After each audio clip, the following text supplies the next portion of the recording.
do this video, gotta read the script. Maybe it'd be better if I pushed record the first time I did this. Maybe. But I guess we'll never know, since I absolutely didn't forget to press record this is the first time I'm doing it, forget I said anything. In my The Future of Dodge Roll video, I made an offhand comment about Enter the Gungeon being a three-dimensional game, in the expectation that information about it would be easy to find. While it wasn't nearly as buried as other things I talk about on the channel, everything about this was surprisingly scattered, so I supposed a small video on it couldn't hurt. And now we're here. I try to stay away from discussing the technical aspects of Enter the Gungeon because, quite frankly, I don't understand most of it, but I'll get there in the end. Probably. But yes, Enter the Gungeon, a three-dimensional game.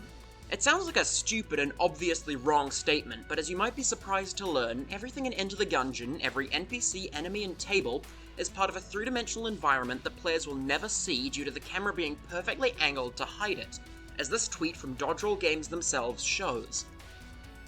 Obviously the walls that you'd never normally see in this room here don't have any textures applied to them, because what would be the point really? Nobody's ever supposed to see it. The reason for making the game this way, as Dodge Roll artist Joe Harty explained in this exchange, is so that things can move in front of and behind one another much easier without having to put together complex code to make such layering work in 2D.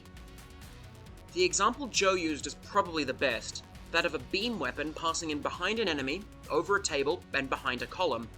In a 2D game, the developers would have to manually code it to manage all the visual layering and such. It's apparently easier to just make a game where all three dimensions are real and trick the player into thinking it's 2D. Having a game created in such a way also allows the developer to apply lighting to areas in a much more simple fashion and allows for greatly easier creation of dynamic shadows. If you're wondering about all the camera icons in that Gungeon screenshot, apparently those are light sources on the floor. You've probably even noticed at least one of the game's 3D elements yourself, the orange. When the orange is dropped on the ground, instead of it just having a bobbing little sprite, instead we see a proper, three-dimensional, rotating PlayStation 1 quality orange model. This is possible thanks to the game's 3D nature. I feel that it's worth pointing out that this isn't just something Enter the Gungeon does. It's used by plenty of supposedly two-dimensional games, for largely similar reasons to Enter the Gungeon. As you can see in this screenshot from @MariUp on Twitter of the game he's working on, Guns and Boxes.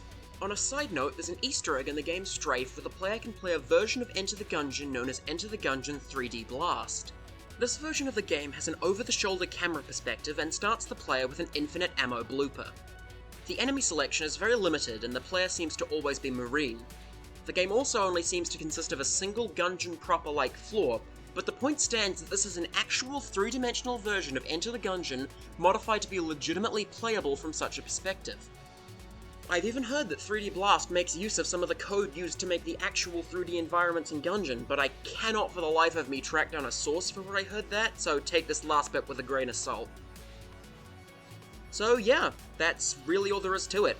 Again, disclaimer, I'm doing my best to discuss something I don't fully understand, so I'm going off what has been directly stated by the devs as much as I can to hopefully provide a decent explanation. I hope that how short this video is going to end up being doesn't displease the great ancient ones. But anyways, so yeah, actually, I have a small announcement.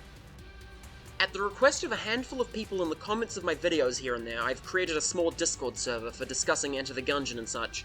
And yes, I know that one already exists, and I'm not going to lose sleep over there being two Discord servers vaguely about the same game. If that's something you're interested in, there'll be a link in the description. If you don't care, then life carries on as normal. Now, see ya, for real this time.